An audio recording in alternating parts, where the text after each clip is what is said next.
Hello my dear friends. सबसे पहले मैं आपके लिए एक शायरी बोलूंगा, उसके बाद अपने क्लास को शुरू करूंगा।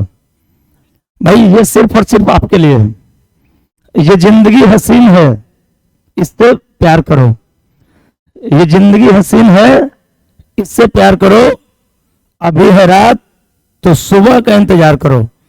ये जिंदगी हसीन है, इससे प्यार करो। अभी है रात तो सुबह का इंतजार करो। वो पल भी आएगा जिसकी ख्वाहिश है आपको। वो पल भी आएगा जिसकी ख्वाहिश है आपको। रब पर रखो भरोसा, वक्त पे एतवार करो। वक्त पे एतवार करो। बाबू जितना तुम सोचे नहीं हो ना, उससे ज्यादा मिलने वाला है कि नहीं। बस थोड़ा सा पैसेंस के साथ काम करना है, थोड़ा सा लगे रहना है कि नहीं। फाइनल डेस्टिनेशन तक लगे रहना है। देख लो भाई, हमारा आज का जो सेशन है ना, ये 2021 का क्वेश्चन बैंक का सोल्यूशन है भाई। एनुअल एग्जामिनेशन जो 2021 का हुआ था, उसी को मैं सोल्व करने वाला हूँ, है ना। और देखो, इसके पहले मैंने 3 क्वेश्चन बैंक को सोल्व कर चुका हूं। देख लो, इसके पहले मैं सेंटअप एग्जाम को सोल्व किया था, उसके बाद 2023 का एग्जाम सोल्व किया था, और बाबू 2022 का भी एग्जामिनेशन का एनुअल एग्जामिनेशन का क्वेश्चन सोल्व किया था। आज हमारा ये 2021 का एनुअल का सोल्यूशन है भाई। इसमें भी 70 क्वेश्चन है, और इस क्वेश्चन को मैं बहुत जल्द, है ना, मतलब मान के चलो कि अप्रोक्सीमेटली आधा घंटा में सॉल्व कर दूंगा, ठीक है। अगर आप आधा घंटा तक वीडियो पर बने रहते हैं तो 2021 का जितना भी क्वेश्चन था वो आपके जहन में चला जाएगा, है ना। आप इसे एकदम आराम से बना लोगे। और एक बात मैं बार बार बोलता हूं कि तुम अगर 70 क्वेश्चन बनाओगे तो 70 नहीं, तुम 200 क्वेश्चन को बनाओगे, है कि नहीं। देख लो भाई, तो ये हमारा 2021 का पहला क्वेश्चन क्या कहता है, ध्यान दो बाबू। पहला क्वेश्चन कह रहा है ना कि किसी माध्यम की अपेक्षिक प्रवैधुता होती है ना। अपेक्षिक प्रवैधुता को हम लोग इंग्लिश में क्या बोलते हैं, रिलेटिव परमिटिविटी, है ना। रिलेटिव परमिटिविटी यानी एप्सिलॉन आर। मीडियम का रिलेटिव परमिटिविटी किसके इक्वल होता है, देख लो। तो बाबू मीडियम का जो परमिटिविटी होता है ना, वो बराबर होता है एप्सिलॉन बाई एप्सिलॉन नॉट। देख लो, epsilon by epsilon naught. Epsilon क्या है, मीडियम का परमिटिविटी है, माध्यम का आपका परमिटिविटी है। परमिटिविटी का मतलब क्या है ना, विद्युतशीलता, है कि नहीं। अब देख लो, और इप्सिलॉन नॉट क्या है, हवा का है, ठीक है। तो ये इसका आंसर हो गया बाबू। अब देखो दूसरा क्वेश्चन क्या कहता है, सुन लो। सेकंड क्वेश्चन कह रहा है बाबू, एक क्या कह रहा है, सुनो। कहता है कि एक बिंदु आवेश Q से R दूरी पर विद्युत विभव का मान होता है, ठीक है भाई। देख लो, बिंदु आवेश के लिए विभव का जो फॉर्मूला होता है ना, 1/4πε0 Q/R। ओके, और देख लो, अगर यही क्वेश्चन रहता द्विध्रुव के लिए तो उसके लिए फॉर्मूला होता है 1/4πε0 P/R² - L², है ना। वो अलग कंसेप्ट है कि नहीं। ये द्विध्रुव का बात हो गया, और ये हो गया आपका किसके लिए, बिंदु आवेश के लिए, ठीक है। तो भाई हमको मतलब है बिंदु आवेश से, है कि नहीं। बिंदु आवेश के लिए कह रहा है ना कि आपका विभव किसके समानुपाती होता है भाई। तो देख लो, यही हमारा फॉर्मूला हो जाएगा 1/4πε0 Q/R, यानी हमारा answer A is the correct. The value of electric potential at A distance R from point charge Q। अगर कोई पॉइंट चार्ज Q दिया हुआ है तो उसके चलते R डिस्टेंस पे V का वैल्यू क्या होगा, है कि नहीं। ये बड़ा इंपॉर्टेंट क्वेश्चन है, ठीक है, ध्यान दो। ये बिल्कुल थ्योरेटिकल क्वेश्चन है। अब देख लो थर्ड क्वेश्चन क्या कहता है, सुनो। आवेश का पृष्ठ घनत्व बराबर होता है। देख लो, आवेश का पृष्ठ घनत्व किसके बराबर होता है, सुन लो। Surface density of charge is equal to, देख लो भाई, आवेश का जो पृष्ठ घनत्व होता है ना, कुल चार्ज यानी कुल आवेश बटा कुल क्षेत्रफल। आपको बताया गया था कि भाई कि पृष्ठ घनत्व का जो फॉर्मूला होता है ना, आवेश बटा क्षेत्रफल होता है। ये देख लो, total charge by total area. क्या फॉर्मूला हो जाएगा, total charge by total area, है कि नहीं। तो ये हमारा आंसर हो जाएगा भाई। अगर हमको पूछेगा ना कि सरफेस चार्ज डेंसिटी, आवेश का पृष्ठ घनत्व किसके बराबर होता है, तो बाबू ये हो जाएगा total charge by total area, है कि नहीं। आप देख लो, ध्यान दो। अब क्या कहता है, सुनो। 4 नंबर क्या कहता है, सुनो। अब कहता है ना भाई 4 नंबर में कि पानी का प्रवैधुत स्थिरांक होता है। पानी का प्रवैधुत स्थिरांक कितना होता है, सुन लो बाबू। सबको पता होगा पानी का होता है 80। ध्यान दो, the dielectric constant of water, water का जो डाइलेक्ट्रिक कांस्टेंट होता है वो 80 के बराबर होता है, सबको पता होगा, है कि नहीं। ध्यान दो, अगर धातु का बात करेगा तो धातु का इनफिनाइट होता है, ठीक है। अगर हवा का करेगा तो 1 होता है, ठीक है। ये सबको आपको याद रखना है। देख लो, हवा निर्वात के लिए 1 होगा और धातु के लिए इनफिनाइट हो जाएगा, ठीक है। ये आपको याद करना है, ठीक है। अब देख लो 5वां क्वेश्चन क्या कहता है कि R त्रिज्या की पृथ्वी की विद्युत धारिता कितना होगा, है ना। अगर पृथ्वी, आपको पता है कि पृथ्वी एक गोलीय चालक है, ठीक है, और पृथ्वी गोलीय चालक है भाई। और गोलीय चालक यानी स्फेरिकल कंडक्टर है, ठीक है। अब कह रहा है इलेक्ट्रिकल कैपेसिटेंस ऑफ अर्थ, यानी पृथ्वी का विद्युत धारिता क्या होगा। तो भाई गोलीय चालक जो रहता है स्फेरिकल कंडक्टर का धारता कितना होता है 4 पाई इप्सिलॉन नॉट गुना आर होता है। तो हमारा आंसर कौन हो जाएगा 4 पाई इप्सिलॉन नॉट गुना आर, है कि नहीं। चलो आगे ध्यान दो। अब क्वेश्चन नंबर 6 क्या कह रहा है, सुनो। 1 एम्पियर किसके बराबर होता है, सुन लो। 1 एम्पियर जो होता है बाबू किसके इक्वल होता है, ध्यान दो। आपको पता है कि सुनो 1 एम्पियर इज इक्वल टू क्या होता है, सुन लो। आपको पता है कि आई का फॉर्मूला जो है ना Q बाई टी होता है, ठीक है। यानी current is equal to charge by time, धारा बराबर होता है आवेश बटा समय, ठीक है। अब देखो इसका मात्रक होता है 1 एम्पियर बराबर हो जाएगा 1 कूलम बाई सेकंड। हमारा आंसर कौन हो जाएगा 1 कूलम बाई सेकंड, देख लो। यानी answer A is the correct answer, 1 coulomb by second, है ना। धारा बराबर होता है आवेश बटा समय, ठीक है। और धारा का मात्रक क्या है, एम्पियर है, और कूलम बाई सेकंड हो गया। अब देख लो अगला क्वेश्चन क्या कहता है, 7 नंबर क्वेश्चन देख लो। विद्युत वाहक बल का इकाई क्या होता है, ध्यान दो। विद्युत वाहक बल का इकाई क्या होगा भाई, तो विद्युत वाहक बल का जो इकाई होगा ना उसको हम वोल्ट कहते हैं। सुन लो, इसको इंग्लिश में कहते हैं क्या, यूनिट ऑफ इलेक्ट्रोमैग्नेटिक फोर्स। अगर इलेक्ट्रोमैग्नेटिक फोर्स है उसका यूनिट क्या होगा, तो वोल्ट हो जाएगा, ठीक है भाई। अब देख लो करा टी समय के धारा के प्रवाह के कारण आर प्रतिरोध में चालक में उत्पन्न उष्मा क्या होगा, ठीक है। देख लो क्वेश्चन कर रहा है बाबू कि the heat produced in conductor of resistance are due to flow of current I for time.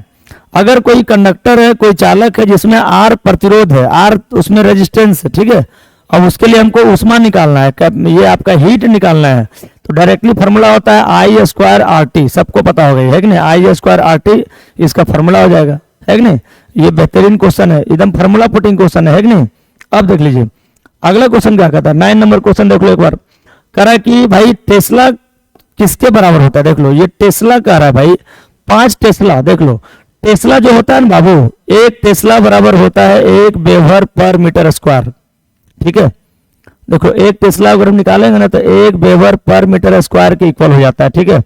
अब 5 टेस्ला कितना होगा, देख लो। 5 टेस्ला बराबर कितना हो जाएगा 5 वेबर पर मीटर स्क्वायर, है कि नहीं। जब 1 टेस्ला बराबर 1 वेबर पर मीटर स्क्वायर होता है तो 5 टेस्ला किसके बराबर हो जाएगा 5 वेबर पर मीटर स्क्वायर। तो ये हमारा करेक्ट आंसर कौन है बताओ। Magnetic field of 5 tesla is equal to 5 weber per metre square, देख लो। A is the correct answer, 9 का आंसर ए हो जाएगा, है कि नहीं। चलो आगे आपका रहा क्या, प्रत्यावर्ती धारा का आरएमएस मान, है ना। आरएमएस मान दिया हुआ है और शिखर मान दिया हुआ है ना। आई आरएमएस और आई नोट पता है, ठीक है भाई। यानी अल्टरनेटिंग करंट का आरएमएस वैल्यू पता है और पीक वैल्यू पता है, देख लो। इस पीक वैल्यू को आई नोट बोलते हैं। अब देख लो इसके लिए फॉर्मूला हम पढ़े हैं भाई, आई आरएमएस का जो फॉर्मूला होता है ना वो आई नोट बाई रूट 2 होता है। अब दोनों का रेशियो पूछ रहा है, दोनों का अनुपात पूछ रहा है, ठीक है। चलिए इसको हम ऐसे भी लिख सकते हैं, ठीक है, ध्यान दो। तो भाई देख लो आई आरएमएस बराबर जो हो जाएगा ना, आई आरएमएस इज इक्वल टू, देख लो रूट 2 का वैल्यू कितना होता है बताओ। रूट 2 का होता है कितना 1.414 होता है भाई, इंटू कितना आई नॉट होता है, ठीक है। अब जब 1 में 1.414 से डिवाइड करते हैं, थोड़ा सा मेरा कैलकुलेटर दिए तो मोबाइल, देख लो अगर हम 1 में 1.414 से गुना करेंगे भाई तब कितना आएगा, ध्यान दो। भागा देते हैं, देख लो थोड़ा सा इसको मैं देखता हूं क्या रिजल्ट आता है, ठीक है। 1 डिवाइड कितना 1.414, देखो भाई 0.707 आ गया, 0.707 आ गया भाई, ठीक है। 0.707 आपका आंसर आ गया, ठीक है। इतना इंटू आई नॉट। अब बताओ कौन आंसर इसका वैल्यू होगा, तो भाई देख लो सी इज द करेक्ट आंसर, है ना। इसका आंसर सी हो जाएगा, ठीक है। यहां तक कोई दिक्कत किसी को भाई। अब देख लो अगला क्वेश्चन क्या कर रहा है, सुनो। अगला क्वेश्चन कर रहा है 11 नंबर में, कोणीय आवृत्ति ओमेगा वाले प्रत्यावर्ती धारा परिपथ में, ठीक है, एल प्रेरकत्व वाले प्रेरक द्वारा उत्पन्न प्रेरणिक प्रतिघात क्या होगा, ठीक है भाई। देख लो कह रहा है कि ये कोणीय आवृत्ति यानी एंगुलर फ्रीक्वेंसी दिया हुआ है ओमेगा, और प्रत्यावर्ती धारा परिपथ यानी एसी सर्किट में ना एल आपका इंडक्टेंस है यानी प्रेरकत्व है, और उसमें कह रहा है प्रेरणिक प्रतिघात मतलब इंडक्टिव रिएक्टेंस पूछ रहा है, इंडक्टिव रिएक्टेंस। तो भाई इंडक्टिव रिएक्टेंस का जो फॉर्मूला होता है ना वो ओमेगा एल के इक्वल होता है, देख लो ये हो जाएगा ओमेगा इंटू एल के बराबर इंडक्टिव रिएक्टेंस है, ठीक है। तो बताइए इंडक्टिव रिएक्टेंस का जो वैल्यू होता है ना ये ओमेगा एल के बराबर हो जाएगा, ठीक है। देख लो इस क्वेश्चन में वही कर रहा था, ठीक है। देखो क्वेश्चन को आपको एक बार पढ़ना है। सबसे पहले तो भाई आप क्वेश्चन बैंक ले लो, ठीक है। क्वेश्चन बैंक ले लीजिए, क्वेश्चन बैंक के एक एक क्वेश्चन को बनाइए। देखिए कुछ क्वेश्चन तो आसान है भाई, जैसे 2021-22 का जो एग्जाम हुआ था ना, ये आसान एग्जाम हुआ था, सिंपल एग्जाम हुआ था, ठीक है। लेकिन जो इसके पहले का जो एग्जाम हुआ था ना, 2018 का बात कर रहे हैं, 2000 उसके पहले का जो बात कर रहे हैं, 17, 16, 15, वो सब का एग्जाम अच्छा हुआ था, ठीक है। तो हम आपको शुरू से लेकर आपको 9 तक, 2009 तक का क्वेश्चन सॉल्व करेंगे। अगर आपने क्वेश्चन बैंक को बना लिया भाई, तो बाहरी क्वेश्चन बनाने का जरूरत नहीं पड़ेगा। आप एक एक क्वेश्चन को मेरे साथ खाली आप टच कीजिए, मेरे साथ बनाइए, उसके बाद आपको बाहर जाने की जरूरत ही नहीं है। पूरा डिटेल एक्सप्लेनेशन के साथ मैं बताऊंगा, है कि नहीं, ध्यान दो। अब देख लो, अब क्या कहता है 12 में, शक्ति गुणांक के लिए निम्नलिखित में से कौन संबंध सही है? शक्ति गुणांक, ठीक है। पावर फैक्टर, पावर फैक्टर के लिए कौन सा रिलेशन सही है भाई? देख लो, पावर फैक्टर को हम सुनो cos फाइव से भी रिप्रेजेंट करते हैं, cos फाइव से, है कि नहीं। तो भाई पावर फैक्टर जो होता है ना, देख लो ये होता है, सुनो देख लो, पावर फैक्टर जो होता है ना, तो ये होता है आपका रियल पावर, सुनो, real power by apparent, real by क्या? एपरेंट, रियल बाई क्या? एपरेंट होता है। एपरेंट मतलब क्या? आभासी। वास्तविक बटा आभासी होता है, वास्तविक बटा क्या? आभासी। यानी सुन लो, यानी यहां पर देख लो, यानी सुन लो, ध्यान दो क्या कर रहा है, वास्तविक बाई आभासी, यानी वास्तविक को हम लोग यथार्थ भी बोलते हैं, यथार्थ माद शक्ति बटा आभासी माद शक्ति। आभासी नीचे आना चाहिए, है कि नहीं। देख लो इसको, तो इसका आंसर कौन हो जाएगा? सी आंसर होगा। शक्ति गुणांक बराबर क्या? यथार्थ यानी वास्तविक बटा क्या? आभासी हो जाएगा, है कि नहीं। और देख लो इसके लिए आपका आंसर कौन हो जाएगा? तो आपका सी इज द करेक्ट आंसर हो जाएगा भाई। देख लो पावर फैक्टर का जो फॉर्मूला है ना, वो आपका कितना? सी हो जाएगा, 2 average power by apparent average power. 2 का मतलब क्या? वास्तविक, है कि नहीं, और एवरेज एपरेंट का मतलब क्या? आभासी। तो ये हमारा करेक्ट आंसर हो जाएगा, ठीक है भाई। अब देख लो, कार्बन प्रतिरोध के हरे रंग के लिए कलर कोड का मान कितना होता है? ठीक है, हरे रंग के लिए निकालना। देख लो, जब भी तुमको कलर कोड निकालना रहेगा किसी भी कलर के लिए, देखो अभी तो हमको ग्रीन कलर से मतलब है, ठीक है। अगर हमको कोई भी कलर का निकालना रहेगा ना, तो हम लोग एक ट्रिक पढ़े हैं भाई, बार बार हम इस ट्रिक के बारे में बात कर रहे हैं। उस ट्रिक का नाम क्या है? देख लो, baby Roy of Great Britain, ठीक है। कल मैंने भी इस ट्रिक के बारे में बात किया था, ठीक है। सुन लो, baby Roy of Great Britain, ठीक है, वाज वेरी गुड वाइफ। ये यहां तक आपको देखना है। हमको किसका पूछ रहा है? ग्रीन कलर का पूछ रहा है। ग्रीन कलर कहाँ पे? देख लो यहाँ पे ग्रीन आ रहा है। देख लो, शुरू करते हैं 0 से 0, 1, ये आपका 1 हो जाएगा, 2, 3, 4, 5, यानी आपका जो ग्रीन कलर है ना 5 पे आ रहा है। देख लो, बीबी रॉय यानी black brown Roy of Great Britain, great G से मतलब यहाँ पे ग्रीन हो गया, है कि नहीं। तो इस ट्रिक के माध्यम से इस क्वेश्चन को बनाना है, ठीक है। सुन लो, ये ट्रिक आपको याद होगा, ये मैंने इस ट्रिक के बारे में कल भी बात किया था। देख लो, इसका पूरा नाम क्या होता है भाई?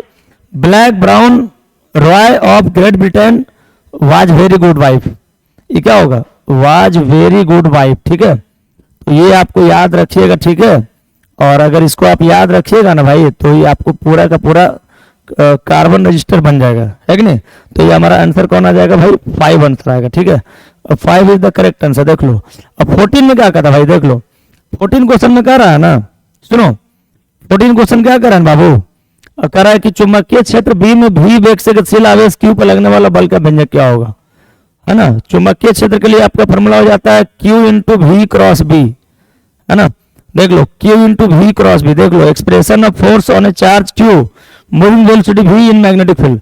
अगर किसी मैग्नेटिक फील्ड में Q चार्ज मूव कर रहा है, ठीक है, तो उसके लिए अगर हमको Fm निकालना है, आपको Fm मतलब क्या? मैग्नेटिक फोर्स निकालना है, चुंबकीय बल निकालना है, ठीक है। तो ये हमारा फॉर्मूला हो जाएगा Q into V cross B, है ना। ये हमारा करेक्ट आंसर हो जाएगा, है कि नहीं। अब देख लो, क्वेश्चन नंबर 15 क्या कहता है बाबू? ट्रांसफार्मर के लिए निम्नलिखित में से कौन सही है?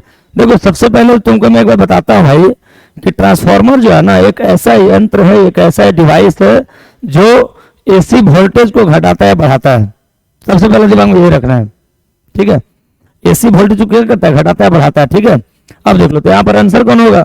एसी वोल्टता को घटाता है बढ़ाता है। देख लो, ये आपका यही ट्रांसफार्मर का काम है, ठीक है, टू इंक्रीज और डिक्रीज एसी वोल्टेज। ट्रांसफार्मर जो है ना, एसी वोल्टेज को ही घटाता है बढ़ाता है, डीसी के बारे में बात नहीं करता है, वो सिर्फ एसी के बारे में बात करता है कि नहीं। तो ये हमारा करेक्ट आंसर कौन हो जाएगा? डी हो जाएगा। देख लो, अब क्या कहता है भाई? 16 नंबर क्वेश्चन क्या कर रहा है? सुनो, 16 नंबर क्वेश्चन में कह रहा है ना, चुंबकीय ध्रुव प्रबलता का ऐसा ही मात्रक क्या होगा, ठीक है। Unit of magnetic pole strength अगर मैग्नेटिक पोल स्ट्रेंथ है, चुंबकीय ध्रुव प्रबलता है, उसका एसआई मात्रक पूछेगा तो उसका एसआई मात्रक होता है एम्पियर मीटर। ओके, सबको पता होगा एम्पियर मीटर के बारे में, है कि नहीं? तो ये ampere metre is the correct answer. Okay भाई, अब देख लो 17 में क्या कहता है, पृथ्वी के चुंबकीय ध्रुव पर नमन कोण का मान कितना होता है। ठीक है, अगर हमको नमन कोण निकालना रहेगा चुंबकीय ध्रुव पर भाई, तो नमन कोण जो चुंबकीय ध्रुव पर होता है ना, उसका मान होता है 90 डिग्री। ठीक है, 90 डिग्री होता है। देख लो 90 degree magnetic pole on the earth, यानी एंगल ऑफ डीप पूछ रहा है मैग्नेटिक पोल पे, अर्थ के मैग्नेटिक पोल पर एंगल ऑफ डीप कितना होगा, है कि नहीं? देख लो चुंबकीय ध्रुव पर नमन का मान कितना होता है, नमन कोण का 90 डिग्री। और अगर चुंबकीय विषुवत रेखा रहता है ना भाई, तो नमन कोण का मान होता है 0 डिग्री, है कि नहीं? तो ये आपको याद रखना है। ठीक है भाई, देख लो, ध्यान दो, अगला क्वेश्चन क्या कर रहा है, निर्वात की चुंबकीय प्रवृत्ति का मान कितना होता है। ध्यान दो भाई, निर्वात का जो चुंबकीय प्रवृत्ति होता है ना, वो 0 के बराबर होता है। ठीक है, ये देख लो 0 के बराबर होता है। ठीक है भाई, अब देख लो चुंबकशीलता के लिए निम्नलिखित में से कौन सा संबंध सही है। देख लो, सुनो, ये चुंबकशीलता का जब बात होता है ना, यानी चुंबकशीलता को हम लोग क्या बोलते हैं, परमेबिलिटी। परमेबिलिटी के लिए कौन सा फॉर्मूला सही है, कौन सा गलत है। देख लो, परमेबिलिटी यानी चुंबकशीलता के लिए इसको म्यू से रिप्रेजेंट किया गया है। तो म्यू का जो वैल्यू है ना, बी बाई एच के बराबर आता है। म्यू बराबर बी बाई एच, म्यू बराबर क्या, बी बाई एच, है कि नहीं? ये हमारा फॉर्मूला हो जाएगा, है कि नहीं? अब देख लो क्वेश्चन नंबर 20 क्या कहता है, सुनो 20 क्वेश्चन भाई सबको देखना है, एक बार बनाना है सबको। ठीक है, और मेरे साथ आपको बनाना है। क्या कह रहा है, चुंबकीय यंत्रोत्तर में पार्थिव चुंबकीय क्षेत्र बी, नमन कोण डेल्टा, बी का क्षैतिज घटक बी एच और उदग्र घटक बी भी है, तो निम्नलिखित में से कौन सा मंद सही है। देख लो, देख लो, अर्थ मैग्नेटिक फील्ड है भाई, मैग्नेटिक मेरिडियन के लिए डेल्टा जो है आपका एंगल ऑफ डीप है, बी एच जो है हॉरिजॉन्टल कंपोनेंट है, और बी भी जो है वर्टिकल कंपोनेंट है। तो कौन सा रिलेशन सही है, देख लो, आप पढ़े होंगे भाई। सुनो, बी बराबर होता, बी एच बराबर होता है बी कॉस थीटा। ठीक है, तो यहाँ पर डेल्टा हो जाएगा, है कि नहीं? आप देख लो, बी भी बराबर होता है B sine theta, B sine delta हो जाएगा। ठीक है, अब देख लो, अब बी बराबर होता है root under B H square plus B V square. देखो ये फॉर्मूला यहाँ पर हम पढ़ते हैं भाई बार बार। तो देखो कौन सा करेक्ट आंसर है, देख लो, तो बी एच बराबर बी कॉस थीटा, यानी बी कॉस डेल्टा हो जाएगा बी एच का मान, है कि नहीं? तो ये हमारा A is the correct answer, यानी ए क्या है, सही आंसर है। ठीक है, बी एच बराबर बी कॉस डेल्टा। ठीक है भाई, देख लो बी एच क्या हॉरिजॉन्टल कंपोनेंट है ना भाई, हॉरिजॉन्टल का मतलब क्या, क्षैतिज, क्षैतिज घटक है। अब भाई देख लो क्षैतिज घटक, किसी भी वेक्टर का जब क्षैतिज घटक का बात होता है ना, तो वो कॉस थीटा में ब्रेक करते हैं, है ना? तो देखो यहाँ पर चुंबकीय क्षेत्र का क्षैतिज घटक है, मैग्नेटिक फील्ड का हॉरिजॉन्टल कंपोनेंट है। तो भाई जब हॉरिजॉन्टल कंपोनेंट का बात करेंगे तो ये हमारा करेक्ट आंसर हो गया, है ना? देख लो यहाँ पर ऑप्शन भी मिल रहा है, बी भी बराबर बी साइन डेल्टा होगा, कहीं पर ऑप्शन है नहीं, बी भी बराबर बी साइन डेल्टा तो है नहीं, है कि नहीं? तो ये हमारा करेक्ट आंसर कौन हो जाएगा, आपका ए हो जाएगा, है कि नहीं? देख लो। अब 21 में क्या कहता बाबू, अब कह रहा है कि विद्युत चुंबकीय, ध्यान दो, विद्युत चुंबकीय संचरण का दिशा होता है, the direction of propagation of electromagnetic wave. Electromagnetic wave के लिए संचरण का दिशा क्या होगा, है ना? संचरण का मतलब क्या होगा भाई, कि प्रोपेगेशन का डायरेक्शन क्या होगा। ठीक है, तो ये क्वेश्चन को बार बार मैं बताया हूं भाई कि इसका आंसर डी होगा, E cross B parallel to E cross B, है कि नहीं? देख लो संचरण का जो दिशा होता है ना, वो ई क्रॉस बी होता है। ठीक है, ई क्रॉस बी, ठीक है भाई, इसको याद रखना है। ठीक है, अब देख लो प्रकाश वर्ष किस भौतिक राशि का मात्रक है बाबू। प्रकाश वर्ष एक तरह का दूरी है, इसको लाइट ईयर भी कहा जाता है इंग्लिश में, है कि नहीं? अब लाइट ईयर जो है ना, किसका यूनिट है, किसका मात्रक है? आपको पता है कि लाइट ईयर एक तरह का दूरी है, डिस्टेंस है। लाइट ईयर होता क्या है भाई, लाइट जो है ना, एक साल में जितना डिस्टेंस कवर करता है निर्वात में, उसको लाइट ईयर कहते हैं, है ना? The distance covered by light in 1 year in vacuum is called light year. प्रकाश एक साल में निर्वात में जितना दूरी तय करता है उसको लाइट ईयर कहते हैं, प्रकाश वर्ष कहते हैं। एक तरह का दूरी हो गया, है कि नहीं? तो इसका ये क्या हो जाएगा, इसका मात्रक क्या हो जाएगा, बताओ किस भौतिक राशि का मात्रक है? तो आपका दूरी का मात्रक हो जाएगा, है कि नहीं? चलिए आगे, यानी 22 का आंसर कौन हो जाएगा, डिस्टेंस। देख लो A is the correct answer, ए इसका करेक्ट आंसर है कि नहीं? चलिए अब 23 में क्या कहता है, एक सरल सूक्ष्मदर्शी से बना प्रतिबिंब होता है ना? सरल सूक्ष्मदर्शी मतलब सिंपल माइक्रोस्कोप। ठीक है, देख लो the image formed by simple microscope. अगर सिंपल माइक्रोस्कोप है ना भाई, तो सिंपल माइक्रोस्कोप हमेशा वर्चुअल इमेज बनाता है, वर्चुअल यानी आभासी, है कि नहीं? आभासी और क्या, सीधा। देख लो काल्पनिक और सीधा, वर्चुअल एंड डायरेक्ट, सरल सूक्ष्मदर्शी जो है ना, सिंपल माइक्रोस्कोप जो है ना, वर्चुअल एंड इरेक्ट इमेज बनाता है। कैसा बनाता है बाबू? वर्चुअल एंड इरेक्ट, इसको याद रखना है, ठीक है। अब देखिएगा, ध्यान दीजिएगा, 14 नंबर क्वेश्चन क्या कहता है, सुनो। 24 नंबर क्वेश्चन क्या कहता है, सॉरी 24 कह रहा है कि उत्तल लेंस द्वारा निम्नलिखित में से कौन सा दृश्य दोष दूर किया जाता है, ठीक है। विच of the following I defect is removed by convex lens. देख लो, ध्यान दो, ध्यान दो, कॉन्वेक्स लेंस जो है ना, किसको दूर करने के लिए यूज किया जाता है? देख लो, कॉन्वेक्स में उत्तल लेंस है ना। आपको बताया गया था कि भाई जब सुनो, जब हमको नियर साइटनेस रहता है, जब निकट दृष्टि दोष रहता है ना, तो उसको दूर करने के लिए कॉनकेव का यूज करते हैं, है ना। नियर में कॉनकेव यानी अवतल। अगर हमको नियर रहेगा, नियर मतलब क्या? निकट दृष्टि दोष, तो हम लोग अवतल का यूज करेंगे दूर करने के लिए। और अगर हमको दूर दृष्टि दोष रहेगा भाई, तो उत्तल का यूज करेंगे। यही तो याद रखना है कि नहीं? अगर अबिंदुकता रहेगा तो भाई ये सिलिंड्रिकल का यूज करेंगे, बेलनाकार। और अगर हमको जरा दृष्टि दोष रहेगा, प्रेस बायोपिया रहेगा, तो हम लोग किसका यूज करते हैं? उसके लिए हम लोग यूज करते हैं क्या? बाइफोकल लेंस का, है कि नहीं? तो ये आपको याद रखना है, ठीक है, ध्यान दो। अब देख लीजिएगा, इसका आंसर कौन होगा? उत्तल लेंस द्वारा निम्नलिखित में से कौन सा दोष दूर किया जाता है? उत्तल लेंस द्वारा किया जाता है क्या? फार साइटेडनेस, है कि नहीं? दूर दृष्टि दोष। देख लो, अगर हमको दूर दृष्टि दोष है, देखो दृष्टि दोष क्या होता है? दूर दृष्टि दोष जिसमें दूर का वस्तु दिखाई देता है, निकट का नहीं दिखाई देता है, ठीक है। तो अगर ऐसा कोई बीमारी है आंख में, तो उसको दूर करने के लिए हम लोग यूज करते हैं किसका? कॉन्वेक्स लेंस का। अब देख लो 25 क्या कहता है? वर्ण विक्षेपण क्षमता के लिए कौन सा संबंध सही है बाबू? देख लो, वर्ण विक्षेपण क्षमता मतलब क्या? Dispersive power. अगर डिस्पर्सिव पावर के लिए कौन फॉर्मूला करेक्ट है?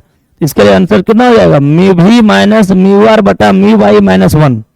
ओमेगा बराबर कितना होगा? म्यू भी माइनस म्यू आर बटा म्यू वाई माइनस। देख लो, ये आपका ए इज द करेक्ट आंसर है ना। वर्ण विक्षेपण क्षमता के लिए ए आंसर सही है, देख लो।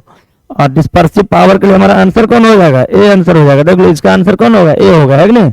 अब देख लो 26 में क्या कर रहा है, सुनो। कह रहा है कि प्रकाश का चाल सी दिया हुआ है, ठीक है बाबू। प्रकाश का चाल कितना है? सी है। और कांच में इसका मान क्या होगा? कांच में पूछ रहा है, ठीक है। देख लो, म्यू दिया हुआ है आपका ग्लास 3/2, इसको हम लोग 1.5 भी लिख सकते हैं, ठीक है। आप देख लीजिए, ध्यान दीजिएगा। और प्रकाश का वेग, निर्वात में सी इसका वेग है। देख लो, फॉर्मूला क्या होता है? Mu is equal to C by कितना? भी। निर्वात में सी दिया हुआ है, तो आपको पूछ रहा है कहाँ? मीडियम में पूछ रहा है कि नहीं? अब कांच में पूछ रहा है, तो यहां से भी बराबर कितना हो जाएगा बताओ? भी बराबर हो जाएगा कितना? सी बाई म्यू जी, यानी ये हो जाएगा कितना? सी का मान कितना है? 3 गुना, चलो सी ही रहने देते हैं।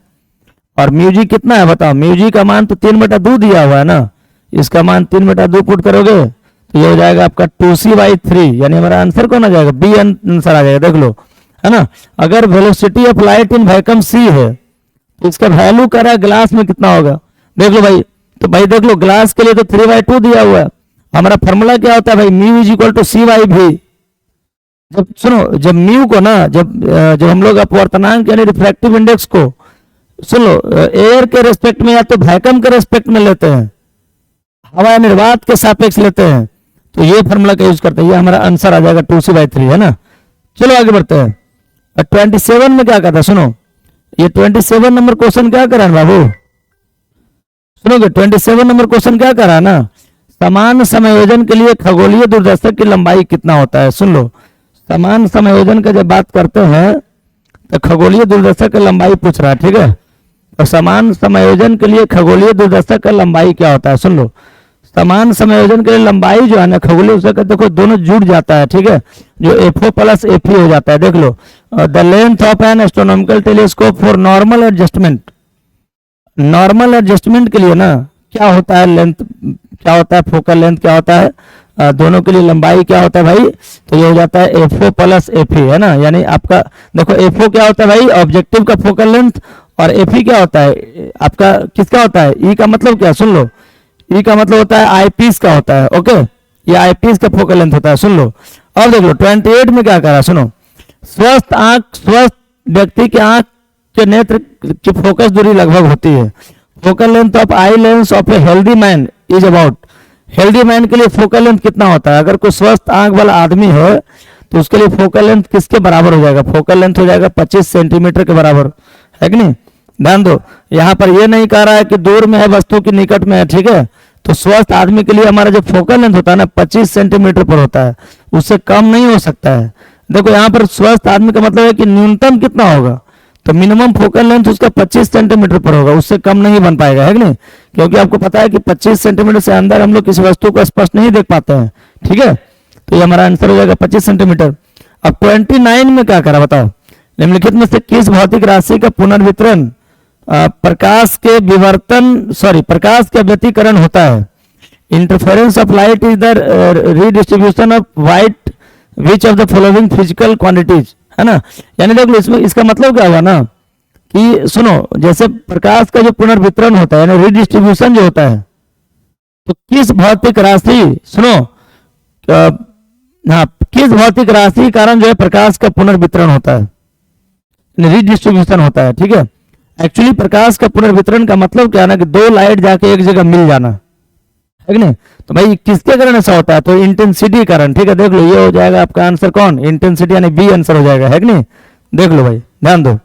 और देख लो 30 में आते हैं, फोटोन का विराम द्रव्यमान कितना होता है? सुन लो, विराम द्रव्यमान का मतलब क्या होता है बाबू, रेस्ट मास, है ना? तो फोटोन का जो रेस्ट मास होता है ना, शून्य होता है, ठीक है? देख लो फोटोन का विराम द्रव्यमान कितना होता है, शून्य हो जाता है, ये आपका आंसर हो जाएगा कितना, 0, है ना? अब देख लो 31 में क्या कहता है, बोर का आवृत्ति शर्त होता है। बोर का आवृत्ति शर्त किसके बराबर होता है, देख लो, तो बोर का जो आवृत्ति शर्त है ना, देखो बोर्स फ्रीक्वेंसी कंडीशन, है ना? ये पहले भी मैंने बताया था, E1 minus E2 by, soon low, E1 minus E2 बराबर एच न्यू होता है कि नहीं? E1 माइनस E2 बराबर कितना, एच न्यू, यानी एक कक्षा और दूसरा कक्षा के बीच का जो आपका ऊर्जा में जो डिफरेंस होता है ना, जो एनर्जी में डिफरेंस होता है ना, ये होता है एच न्यू के बराबर। ये एच क्या है भाई, प्लांक नियतांक है, प्लांक्स कांस्टेंट है, न्यू क्या है, फ्रीक्वेंसी है। तो E1 माइनस E2 जो है ना एच न्यू के इक्वल हो जाएगा भाई, किसके इक्वल हो जाएगा, एच न्यू के इक्वल, है कि नहीं? ध्यान दो, अगला क्वेश्चन क्या करा भाई, 31 में आते हैं, 32 में आता है, ऊर्जा का स्रोत होता है, देख लो, एनर्जी का स्रोत कौन होता है, देख लो, ये आपका एनर्जी का स्रोत कौन है, सुन लो भाई, इंपॉर्टेंट है। अब देख लो, सौर ऊर्जा का स्रोत होता है ना, the source of solar energy. आपको पता है कि सोलर एनर्जी का सोर्स जो है ना, वो आपका न्यूक्लियर क्या है बताओ, देख लो यहाँ पर आंसर दिया हुआ है, नाभिकीय विखंडन, रासायनिक अभिक्रिया, नाभिकीय संलयन, मूल कणों का विलोपन, nuclear fusion, chemical reaction, inhalation, है ना, न्यूक्लियर फ्यूजन। तो आपका आंसर हो जाएगा नाभिकीय संलयन, यानी न्यूक्लियर फ्यूजन हो जाएगा, ठीक है? देखो ये न्यूक्लियर फ्यूजन नहीं होगा, फ्यूजन होगा, ठीक है भाई?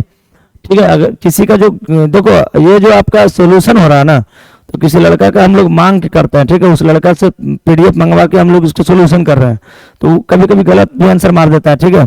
तो ये आप देख लीजिए, यहाँ पर फ्यूजन लगा हुआ था, उसका आंसर कौन होगा, फ्यूजन हो जाएगा, ठीक है? ये आपका आंसर हो जाएगा नाभिकीय संलयन। देख लो, जो सन का जो अभिक्रिया है ना, वो नाभिकीय संलयन पर बेस्ड होता है कि नहीं? अब देखो एक बात और, जो एटम बम होता है ना, परमाणु बम, वो आपका होता है विखंडन पर, यानी फ्यूजन पर होता है, ठीक है? और जो आपका हाइड्रोजन बम होता है ना, वो फ्यूजन पर होता है, ठीक है? ये आपको याद रखना है, ठीक है? और उसी पर हमारा सौर ऊर्जा का स्रोत भी क्या है, संलयन है, ठीक है भाई? संलयन क्या होता है भाई, ये फ्यूजन प्रोसेस क्या है, इसमें एक हैवी न्यूक्लियस टूटकर हल्के हल्के न्यूक्लियर में डिवाइड हो जाते हैं, दो हल्के न्यूक्लियर में टूट जाते हैं, ठीक है? और ये आपका कहलाता है संलयन, ठीक है?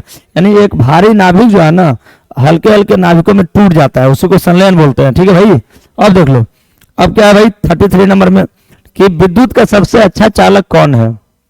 देख लो, ये क्या कर रहा है, विच of the following is the best conductor of electricity. Electricity के लिए बेस्ट कंडक्टर कौन है, सबसे अच्छा चालक कौन है भाई? इलेक्ट्रिसिटी के लिए सबसे अच्छा चालक जो है ना, आपका चांदी होता है, ठीक है? Silver, silver is the best conductor, ठीक है? सिल्वर का कंडक्टिविटी ज्यादा होता है, ठीक है? तो वो बेस्ट कंडक्टर में आता है, ठीक है भाई? अब देख लो, अब कह रहे नॉर का बुलियन व्यंजक क्या होता है, नॉर गेट का, NOR Boolean expression of NOR gate. सुन लो, नॉर गेट के लिए क्या करा है, आपको बताया गया था, नॉर जो है ना दो चीज से मिलकर बनता है, सुन लो, और प्लस नॉट से बनता है, और प्लस नॉट से, ठीक है? और के लिए होता है A प्लस बी, ठीक है?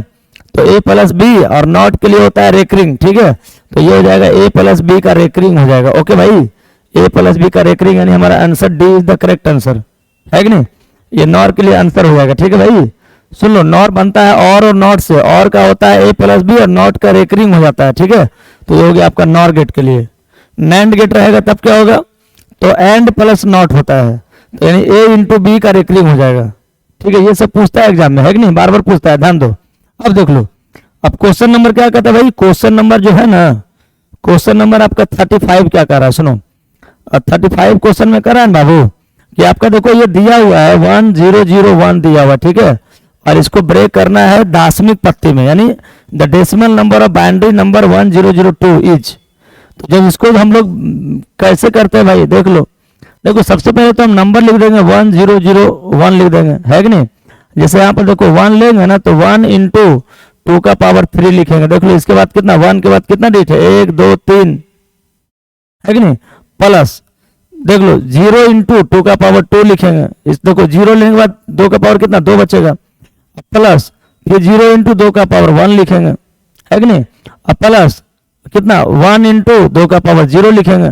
तो इसको जोड़ने पर कितना आएगा बता, देखो यहाँ से शुरू करेंगे, ठीक है, यहाँ से शुरू करके यहाँ तक जाना है। सबसे पहले लेंगे 1 तो कितना, अब 2 का पावर 3 हो जाएगा, प्लस में 0 लेंगे तो 2 का पावर 2 बचेगा, प्लस में फिर 0 लेंगे तो 2 का पावर 1 बचेगा, फिर 0 लेंगे तो 2 का पावर कुछ नहीं बचेगा, 0 बचेगा, है कि नहीं। अब देख लो, तो ये कितना हो जाएगा बताओ, ये हो जाएगा आपका 8 प्लस 0 प्लस कितना 1 इंटू 1 यानी 9 हो जाएगा, ठीक है।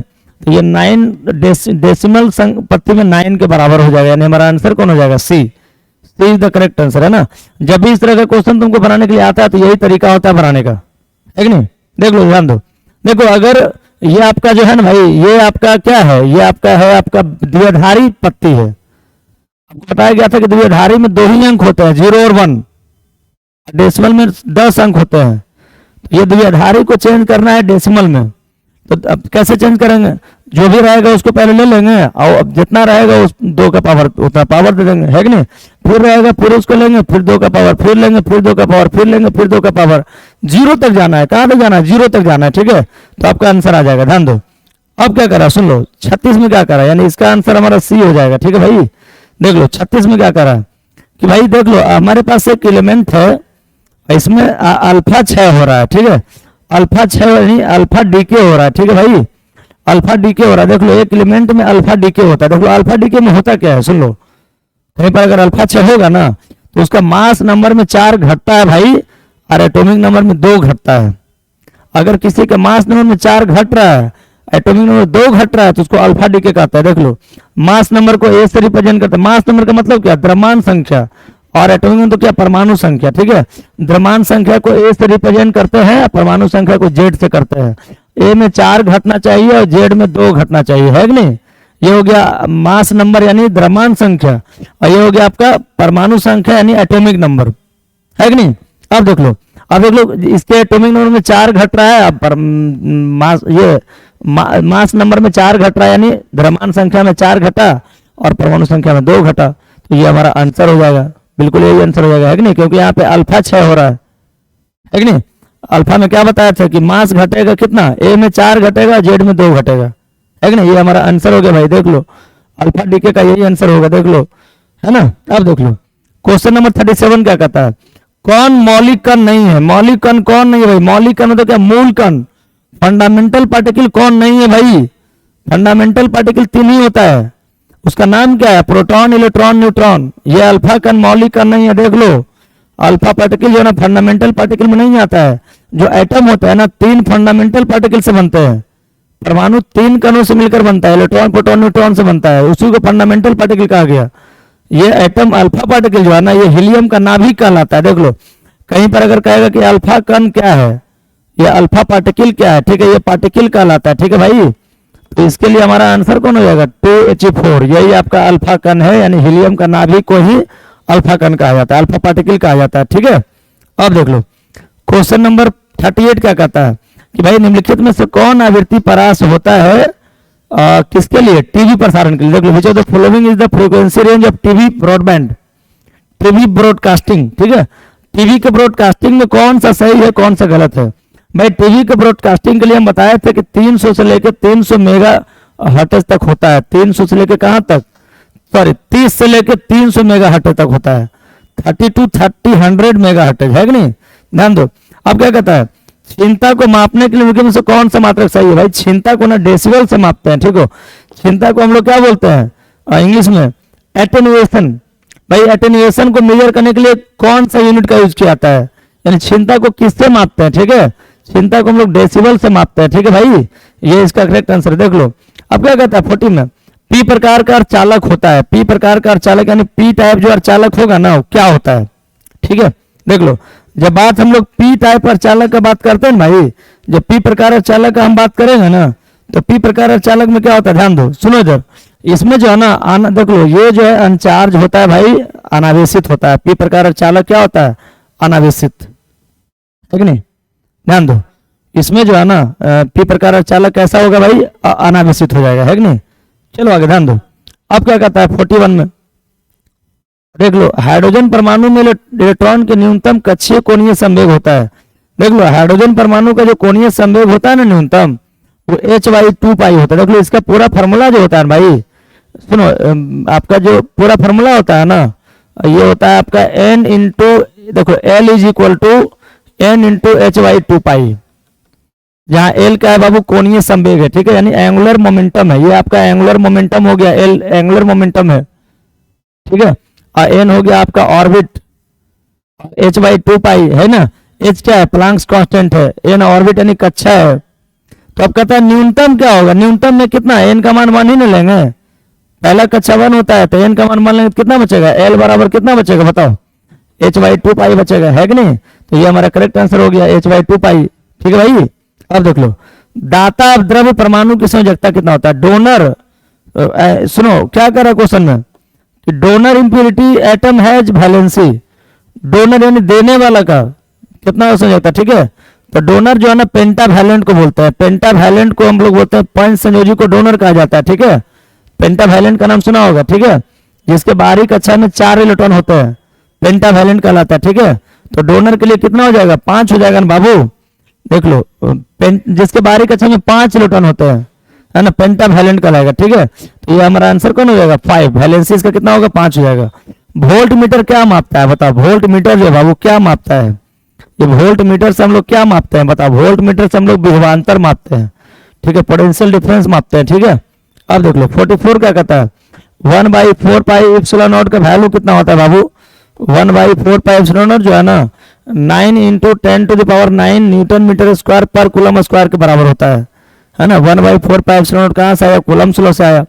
इसके लिए वैल्यू कितना होता है? 9 × 10⁹ न्यूटन मीटर स्क्वायर बाई पर कूलम स्क्वायर, है कि नहीं? अब क्वेश्चन क्या कर रहा है सुनो, 45 में आता है, देख लो। निम्नलिखित में से कौन संबंध सही है? विच of the following relation is correct. ये आपका 4 ऑप्शंस दिया हुआ है बाबू, और चारों में से संबंध पूछ रहा है कौन सही संबंध है कि नहीं? अब देख लो, तो भाई देख लो, इलेक्ट्रिक फील्ड के लिए आपका रिलेशन होता है F/Q, ये बिल्कुल सही संबंध है, ठीक है।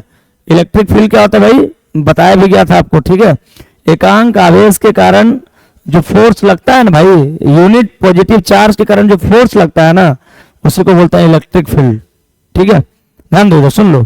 अब देखिएगा, अब 46 क्या कहता है कि विद्युत विभव निम्नलिखित में से किसके बराबर होता है? ठीक है, इलेक्ट्रिक पोटेंशियल जो है भाई, ये किसके इक्वल होता है? सुन लो, तो इलेक्ट्रिक पोटेंशियल के लिए फॉर्मूला क्या होता है? V = W/Q होता है, ठीक है भाई। तो हमारा आंसर कौन हो जाएगा? बी हो जाएगा। देख लो, बिल्कुल एकदम फॉर्मूला पुटिंग है ये। अब क्या कहता है 47 में? विद्युत ध्रुव आघूर्ण का ऐसे मात्रक क्या होता है? देख लो, देखो विद्युत ध्रुव आघूर्ण को हम लोग P से रिप्रेजेंट करते हैं बाबू। P बराबर होता है Q × 12, और Q का होता है कूलम, इसका यूनिट कूलम और मीटर हो जाता है, ठीक है। ये आपका कूलम मीटर है, नॉट सेंटीमीटर, इसको कूलम मीटर पढ़ेंगे, ठीक है। तो हमारा आंसर कौन हो जाएगा? Coulomb metre. देख लो 47 का ए आंसर हो जाएगा। देख लो, ऐसा unit of electric dipole moment, electric dipole moment का जो ऐसा यूनिट होता है ना, कूलम मीटर होता है, ठीक है। इसको आपको याद कर लेना है, कूलम मीटर बड़ा इंपॉर्टेंट है, ठीक है। और इलेक्ट्रिक डायपोल मोमेंट जो है ना वेक्टर क्वांटिटी होता है, सदिश राशि होता है, ठीक है। इसका फॉर्मूला कितना होता है? P = Q × 12 होता है, ठीक है। इसको आपको एकदम रिमेंबर कर लेना है, ठीक है भाई। ये फॉर्मूला याद रहेगा तो सारा चीज क्लियर हो जाएगा, है कि नहीं? देख लो, ये आपका Q क्या है? 4 या 12 क्या है? डायपोल लेंथ कहलाता है, द्विध्रुव की लंबाई कहलाता है, ठीक है। इसका दिशा होता है -Q से +Q की ओर, नेगेटिव चार्ज से किधर होता है? पॉजिटिव चार्ज की ओर होता है, ठीक है। ये आपका आंसर हो गया। अब देख लो, 1 फैराड बराबर होता है, 1 फैराड किसके बराबर होता है? सुन लो, 1 फैराड = 1 फैराड जो है किसके इक्वल होता है भाई? देख लो, सुनो, तो फॉर्मूला होता है Q इज इक्वल टू सी भी होता है, ठीक है, इसलिए C बराबर कितना हो जाएगा क्यू बाई भी, यानी एक फेराड, देखो C का तो फेराड हो गया यूनिट है कि नहीं, तो ये हो जाएगा coulomb by volt, coulomb per volt है ना, यानी B answer is the correct answer. देख लो 1 फेराड जो है ना कूलम पर वोल्ट के बराबर हो जाएगा जी, देख लो बी आंसर हो गया हमारा, ठीक है। अब देख लीजिए 49 में क्या कहता है, आवेशित चालक की स्थितिज ऊर्जा किसके बराबर होता है। सुन लो, अगर कोई आवेशित चालक है भाई तो उसके लिए पोटेंशियल एनर्जी किसके बराबर होता है, ठीक है। देख लो the potential energy of charge conductor, तो ये हो जाता है कितना, हाफ सी वी स्क्वायर, ठीक है, ये आपका half C V square answer हो गया, ठीक है। अब देख लो 50 में, औसत रंग पीला रंग के लिए अपवर्तनांक निम्नलिखित से कौन सही है। पीला रंग के लिए ना देख लो यहाँ पर क्या करा है क्वेश्चन में, विच of the following is correct for refractive index of mean colour, yellow colour. बताओ येलो कलर को मीन कलर कहा जाता है, ठीक है, तो मीन कलर के लिए कौन सा मन सही है। देख लो mu R plus mu V by 2, ये आपका मीन कलर का रिलेशन है, ठीक है, mu R plus mu V by 2, ये आपको बना लेना है, ठीक है। ध्यान दो, अगला क्वेश्चन क्या कहता है सुन लो, 51 में आता है, समांतर सतह वाली कांच की पट्टी की शक्ति क्या होता है। सुनो, समांतर सतह रहेगा ना तो उसके लिए शक्ति हो जाएगा 0, 0 हो जाएगा, है कि नहीं। देख low power of parallel sided glass slab, parallel sided glass slab के लिए पावर कितना होता है, तो 0 पावर हो जाता है, ठीक है भाई। अब देख लो 52 में, कोणीय बार विक्षेपण किसके बराबर होता है। देख लो angular dispersion is equal to, angular dispersion किसके बराबर होगा भाई, तो जो एंगुलर डिस्पर्सन होता है ना म्यू भी माइनस म्यू आर इंटू ए के बराबर होता है। देख लो म्यू भी माइनस म्यू आर इंटू ए, देख लो इसको डिनोट करते हैं थीटा से, तो delta we minus delta R हो जाता है, और डेल्टा वी को लिख सकते हैं म्यू भी माइनस ए, सॉरी म्यू भी माइनस 1 इंटू ए, और माइनस कितना म्यू आर माइनस 1 इंटू ए, ठीक है। जब इसको कैलकुलेट करोगे ना भाई तो कितना हो जाएगा, म्यू भी माइनस म्यू आर इंटू कितना हो जाएगा, ए हो जाएगा, ठीक है। तो आपका आंसर कौन हो जाएगा भाई, ए इज द करेक्ट आंसर, है कि नहीं। अब देख लो 53 में आते हैं, खगोलीय दूरबीन के लिए निम्नलिखित में से कौन सही है। विच of the following is correct for astronomical telescope, astronomical telescope के लिए कौन सही होता है। देख लो इसके लिए होता है एफओ बराबर एफई होता है, ठीक है। खगोलीय दूरबीन में क्या हो जाता है, ऑब्जेक्टिव का फोकल लेंथ बराबर हो जाता है आईपीस का फोकल लेंथ, है कि नहीं, ये आपका करेक्ट आंसर है, ध्यान दो। अब क्या कहता है सुन लो 54 में, हवा में एप्सिलॉन आर का मान कितना होता है। The value of epsilon R in air, air में जो एप्सिलॉन आर का मान होता है ना बाबू 1 के इक्वल हो जाता है। देख लो एयर के लिए होता है कितना 1, ठीक है, और एयर के लिए 1 होता है, और आपका ये मेटल के लिए इन्फिनाइट होता है भाई, और वाटर के लिए जो होता है 80 होता है, ये सब याद रखना है, ठीक है, ध्यान दो। अब क्या कर रहा है क्वेश्चन में 55 में आता है, विद्युत क्षेत्र में से एक आवेशित कण पर लगने वाला बल का मान क्या होगा। एक आवेशित कण पर लगने वाला बल क्या होता है, सुन लो। तो भाई बल के लिए फॉर्मूला होता है F बराबर QE, है ना, ये देख लो the value of force acting on a charge particle in electric field, electric field में चार्ज पार्टिकल के द्वारा कितना बल लगता है, तो फॉर्मूला क्या हो जाएगा QE हो जाएगा, यानी हमारा आंसर कौन आ जाएगा, ए आ जाएगा, है कि नहीं। चलो देखो ये ए इज द करेक्ट आंसर, ठीक है भाई।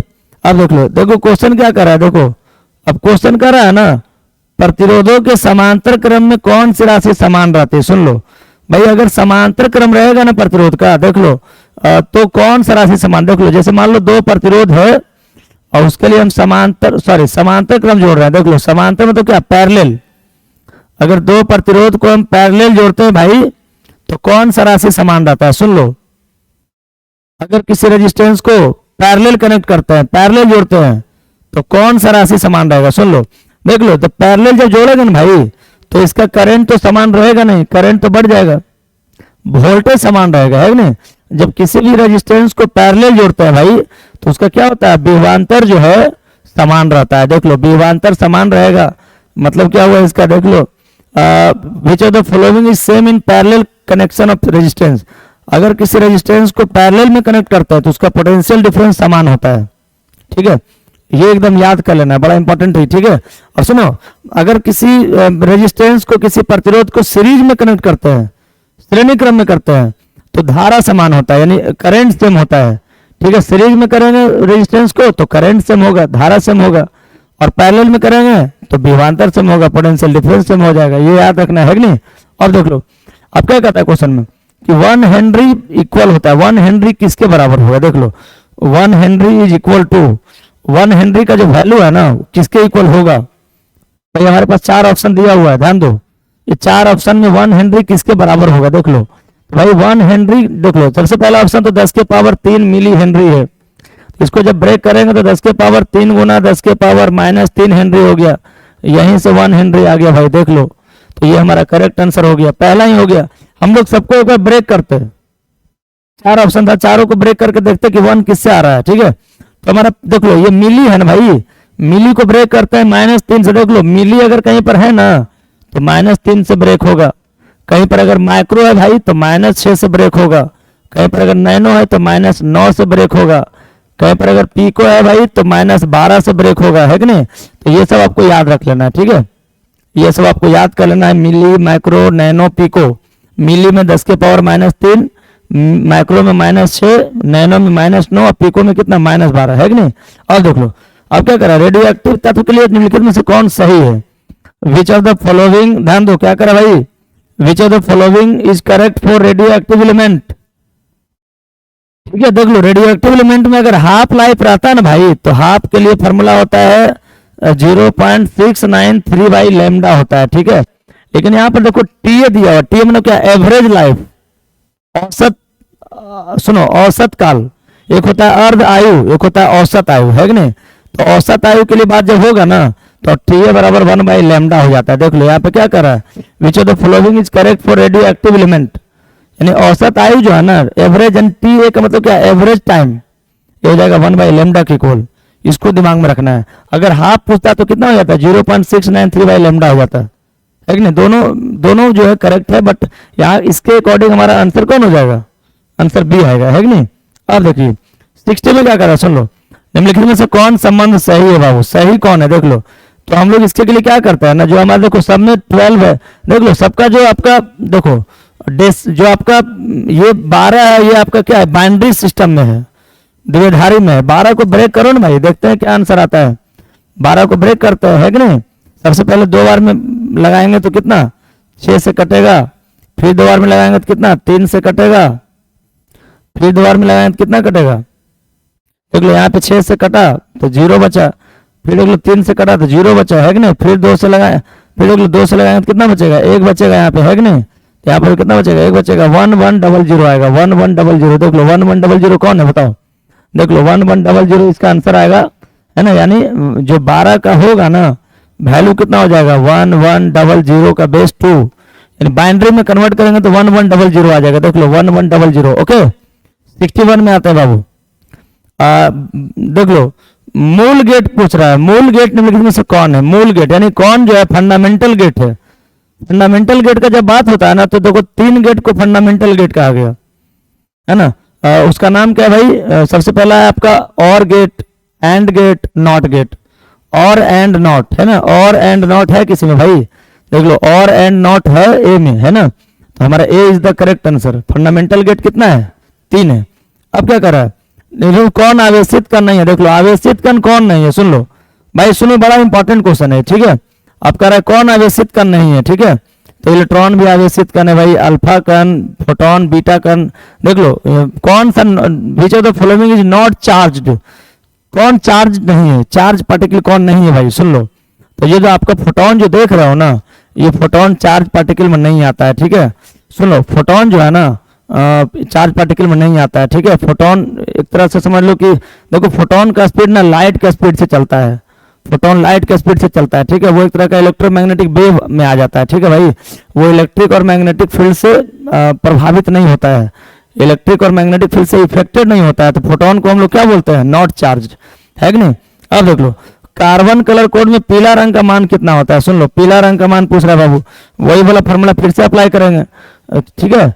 बीबी रॉय, देखो बाई कलर में देखो 0 1 2 3 4, 1 2 3 4 5, ठीक है। B B Roy of Great Britain वाला फॉर्मूला अप्लाई करेंगे, ये ट्रिक है। B B Roy of Great Britain was very good wife, है कि नहीं। यहाँ पे देख लो बी मतलब black, brown, red, orange, yellow. Yellow कितना पर आया, 4 पर आया, हमारा आंसर कौन हो जाएगा, 4 हो जाएगा, है कि नहीं। येलो कलर का सुनो कलर कोड कितना होता है, 4 हो जाता है, बिल्कुल ये फॉर्मूला के अनुसार बन जाएगा, है कि नहीं। अब देख लो करा कि पदार्थ की पत्रधकता में से कौन सही है, यानी रेजिस्टिविटी का बात कर रहा है बाबू, रेजिस्टिविटी कौन सही है इसमें, है कि नहीं, कौन गलत है? देख लो आर के लिए फॉर्मूला क्या होता है, R is equal to rho into L by A. R का फॉर्मूला कितना होता है, rho into L by A, है ना। अब देख लो, तो यहाँ पे देख लो, यानी रो निकालेंगे ना भाई, तो हो जाएगा आर ए बाई एल। कितना हो जाएगा, आर ए बाई एल हो जाएगा। रो का वैल्यू कितना आ जाएगा, आर ए बाई एल। हमारा आंसर कौन है, एक करेक्ट आंसर है। रजिस्टिविटी के लिए अगर पूछेगा ना आंसर, तो ये हो जाएगा हमारा answer R A by L आ जाएगा, है कि नहीं। अब देख लो 65 में क्या कहता बाबू, इसका तो आंसर आपका आर ए बाई एल हो गया। विभव प्रवणता, है ना, यानी पोटेंशियल डिफरेंस, पोटेंशियल डिफरेंस किसके इक्वल होगा, तो डीवी बाई डी एक्स के इक्वल हो जाएगा, है कि नहीं। पोटेंशियल डिफरेंस, पोटेंशियल ग्रेडियंट, विभव प्रवणता किसके बराबर होता है, पोटेंशियल ग्रेडियंट किसके बराबर होता है, तो ये हो जाएगा डीवी बाई डी एक्स के इक्वल, है कि नहीं।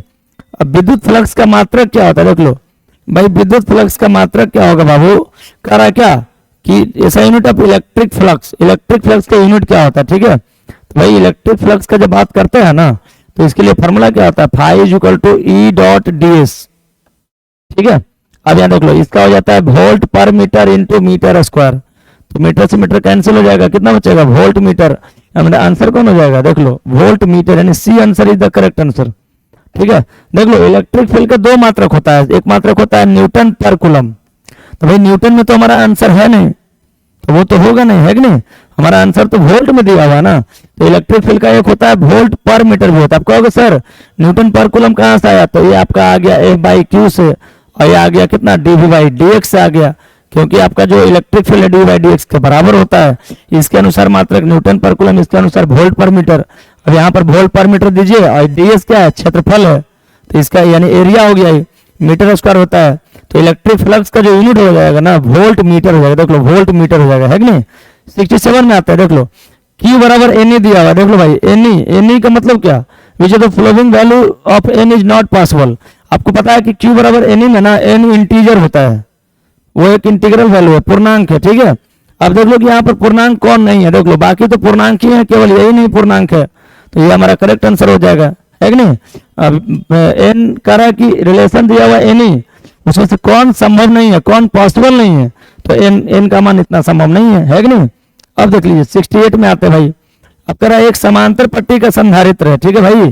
समांतर पट्टी में तो क्या, पैरेलल प्लेट कैपेसिटर है बाबू। पैरेलल प्लेट कैपेसिटर के लिए फॉर्मूला होता है ना, epsilon not a by D होता है, तो ये हमारा करेक्ट आंसर हो जाएगा, है कि नहीं। सुन लो पैरेलल प्लेट का जो फॉर्मूला होगा ना, अगर सुनो, अगर किसी पैरेलल प्लेट कैपेसिटर में प्रवैधु डाल देंगे, डाइलेक्ट्रिक डाल देंगे, ठीक है, तो उसका निशान में के से गुना हो जाता है, ठीक है। वैसे इसका आंसर तो ये सही है, लेकिन अगर प्रवैधुत रहेगा ना, तो उस केस में आपका जो सी है ना, के into epsilon not a by D हो जाएगा, प्रवैधुत रहेगा तब ही होगा।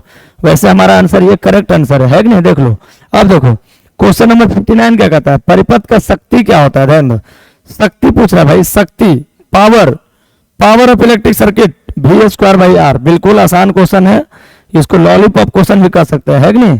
चलो आगे, अब 70 नंबर क्वेश्चन क्या कहता है, सुनो, धारतीय प्रतिघात होता है बाबू, यानी कैपेसिटिव रिएक्टेंस।